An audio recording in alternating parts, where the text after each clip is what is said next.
انا عندي يا كابتن. انا دحين سيبك، خلي الجمهور وخلي النادي وكده، انا عندي مشكله في البيت دحين. والله مباريات الاتحاد عندي نوران وليان وعبد الله ونور، والله مشكله في المباريات يا كابتن. يلبسوا اللبس حق الفريق وبكا يعني شيء مو معقول.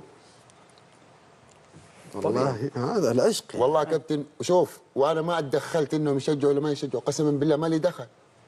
وانا في قرارة نفسي قلت ما لي دخل، اي واحد يشجع الفريق اللي يبغاه هو بميوله.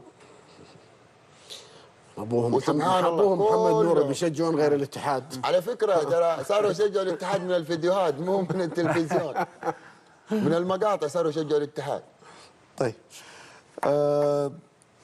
تبغى نكمل على الموضوع ذا ولا بروح لك موضوع ثاني على نفس الموضوع العشق والابناء، ولا نروح لموضوع ثاني؟